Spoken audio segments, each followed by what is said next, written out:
Greetings, my fellow bookworms. On April 1st, 2025, the organization known as NaNoWriMo sent out one heck of an email announcing that they were closing the website, closing the nonprofit, all of it. And while I don't really have time to film a full video, that's why I'm just doing voiceover, I do want to talk about it because I did NaNoWriMo for over a decade. It was a huge part of my writing journey. So I do want to go over the email they sent out and go over the video that they shared and just talk about it and share my thoughts and feelings on the whole situation. For those of you who don't know, NaNoWriMo stands for National Novel Writing Month. It is now actually an internationally done activity. It's held every November, and the goal is to write 50,000 words in 30 days, which works out to 1,667 words a day. And it's a fully, self-guided, self-enforced program. So there's nothing that forces you really to do it. It started in 1999, so this was the 25th year of it going on, or maybe last year was the 25th year of it going on, I guess, technically. But either way, it lasted for 25 years, and it was a great program. It encouraged a lot of people to write and to just try and get words on a page, and that was always the joy of it. That was always the heart of it. But as we're going to get into, the recent years were definitely interesting. So they sent out this email, and I'm going to read this email out for all of you. So it says, "To our NaNoWriMo community, we come to you today with sad news. After 6 years of struggling to sustain itself financially, NaNoWriMo, the nonprofit, will begin the process of shutting down. Explaining how we got here is both simple and complex. The funding woes that have threatened so many nonprofits in recent years are an unextraordinary trend." I don't know, that sentence is just weird to me. Is it weird to anybody else? Moving on. Many beloved organizations announced their closures last year. Many more are fighting for their lives. Media coverage of financial crisis within the sector, especially among arts nonprofits, has been widespread. I don't know if that's just a US thing. I work in the arts and culture industry in Canada, and I don't recall there being a lot of media coverage, frankly. Yes, we're in a financial crisis, but I'm curious about this widespread media coverage, but maybe that's just a US thing. I don't know. Yet there are ways in which NaNoWriMo is extraordinary, and reasons why we had hoped we could buck that trend. The sheer size of our community, its global reach, and its longevity held at impressive levels, even during a tumultuous year.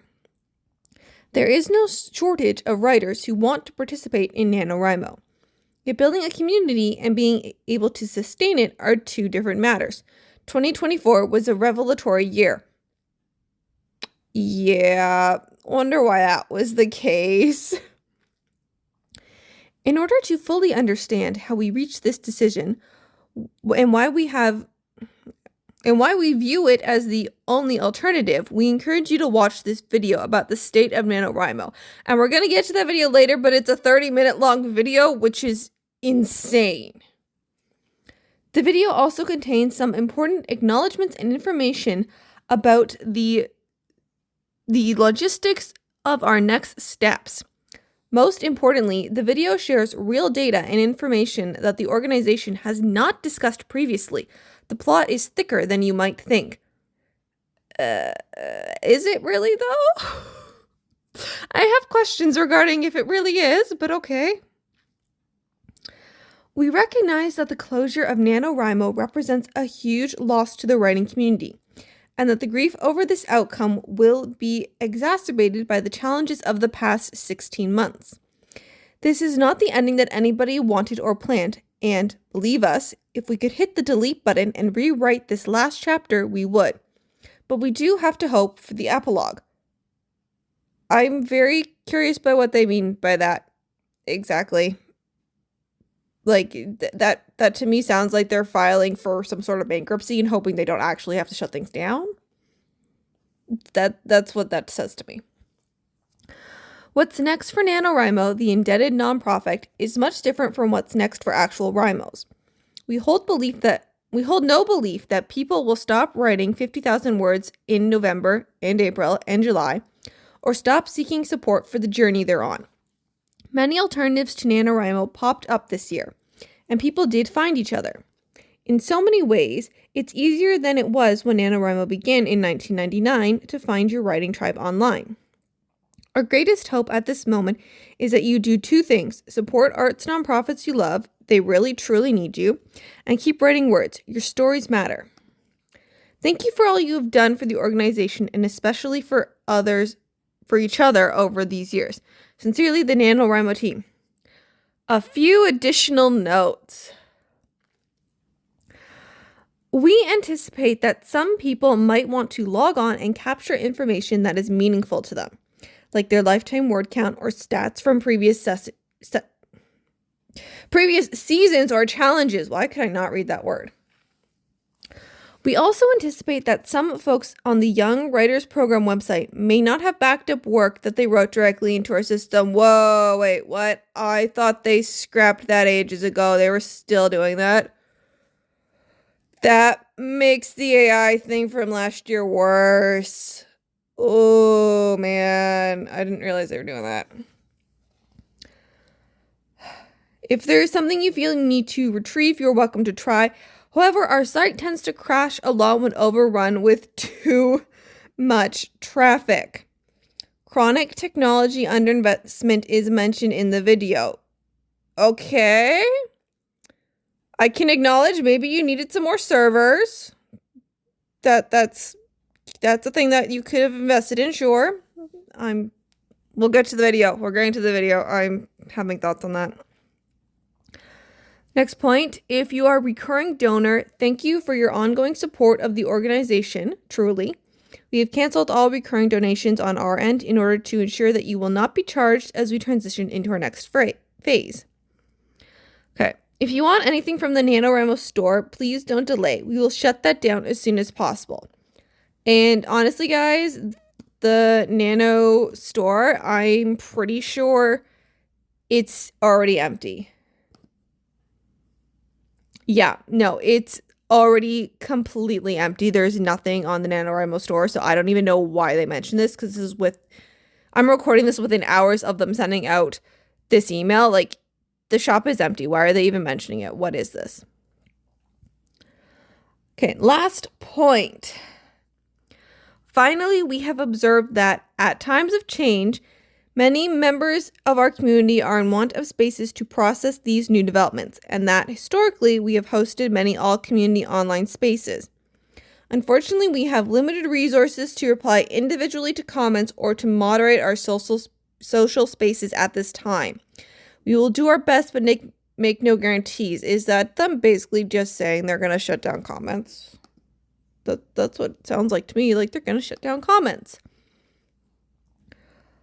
Okay, so next up is the video that is 30 minutes long. And we're not gonna watch this whole thing together, I swear. That's too much. That's too much effort on my part. I want this to be a quick, easy video. But I am gonna watch it, and we are going to go over some key notes. So one of the first things said in the video that struck me as insane is that Kilby says that with a operating budget of around 1.3 million, they're on the smaller side for a nonprofit, which, what are you smoking?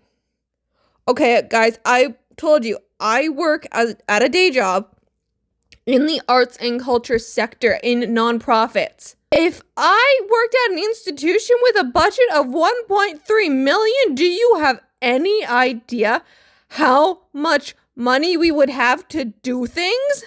That is an absurd amount of money. And don't get me wrong, I get this is like an international scale nonprofit, But that is still a lot of money for an organization that also relied a lot on volunteer labor.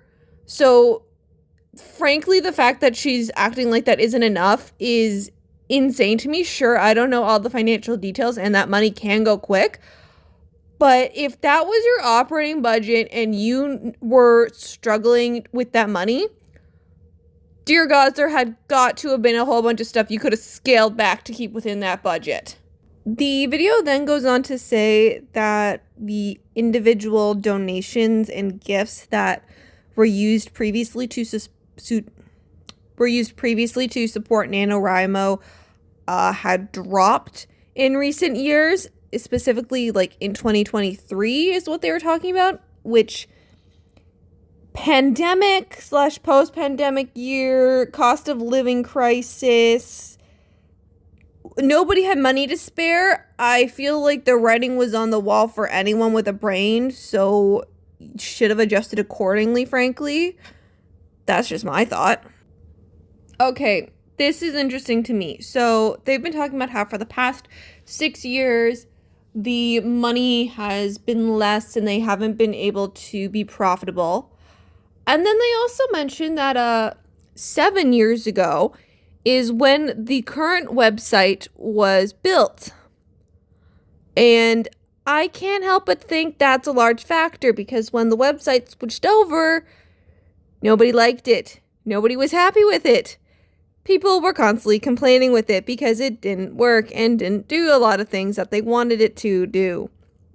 So, to me, the idea that to me, that just says a lot. Like, to me, that says that part of the issue with you guys getting funds is because you drastically changed the user experience and the users didn't like it.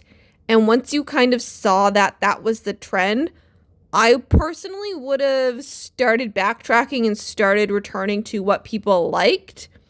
And maybe you didn't have to write a whole new website for that. I don't know. But to me, that's just very telling that this downturn started after the first year of the new site and that nobody liked the new site. And I feel like that's a very strong correlation and that should be addressed.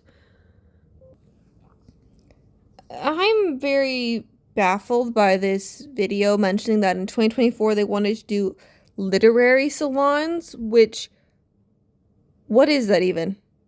Legitimately, what is that? I have no idea what that could possibly be when you say that. And the fact that that was your plan for 2024 after the debacle that was 2023 says a great deal of insensitivity was occurring, in my opinion.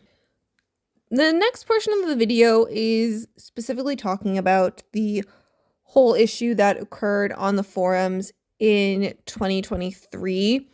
And I'm not really going to touch on that. Those have been talked to death, and I have not read all the available information on that situation. So I don't want to be throwing my 2 cents in there when I'm pretty sure my 2 cents are going to be pretty beat up and confused.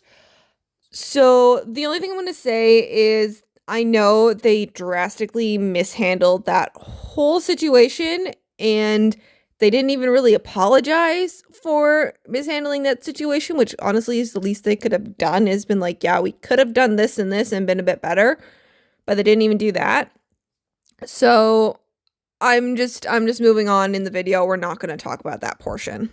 So this slide is very telling, in my opinion, with the 3 kinds of feedbacks. One being like, you're ruining NaNoWriMo. And to a certain extent, I'm not going to say that feedback is entirely wrong. It has valid points. It has the thank you for making these necessary changes camp as well. And honestly, these don't sound like grateful pieces of feedback. The first one sounds okay.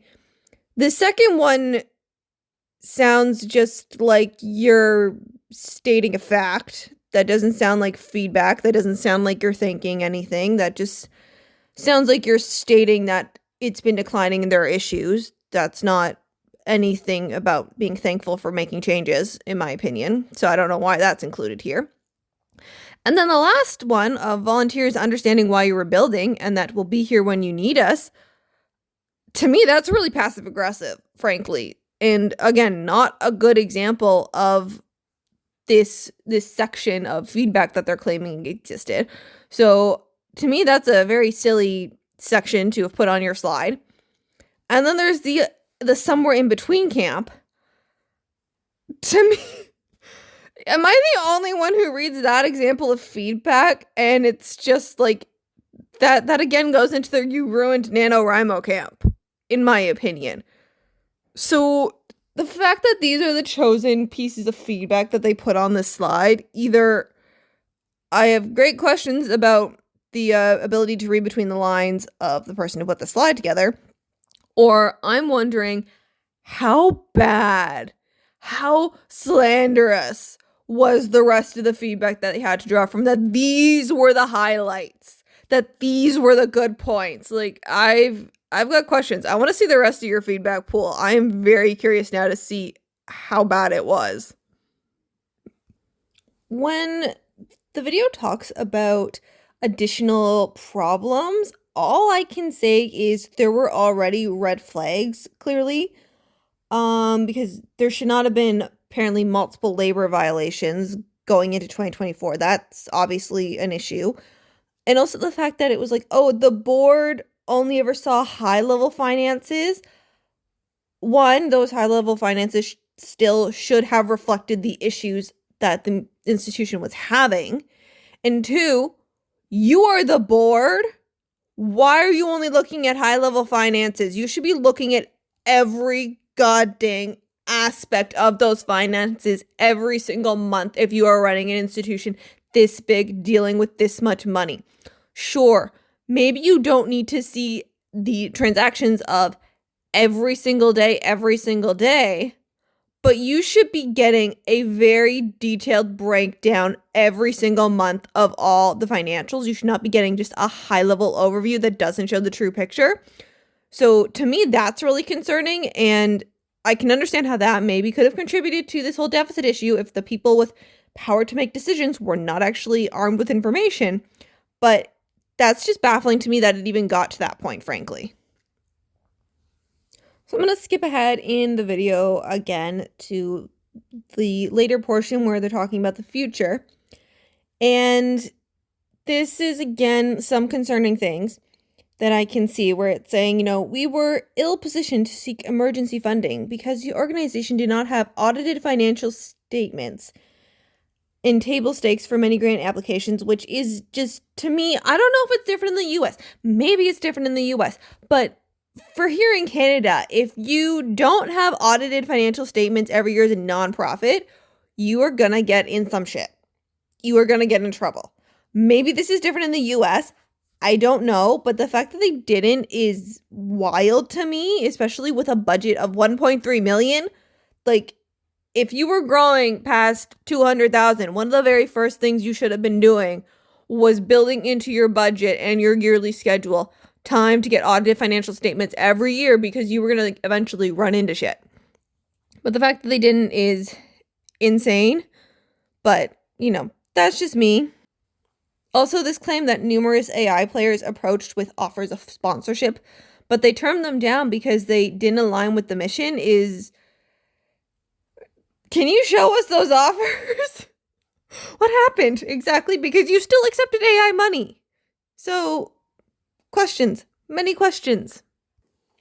I don't really have many more comments based upon the rest of the video to make. It's all just kind of talking about stuff that is standard and applicable to the vast majority of nonprofits. So while I'm like, yes, it's a valid point, I still don't think it's very applicable to you as NaNoWriMo. To me, this is just a situation where they drastically shot themselves in the foot. Sure, there was a decline over the past 6 to 7 years, which again, if we actually look at what happened, was most likely largely linked to the website change and the fact nobody liked it, and thus everybody started jumping ship for things like Discord.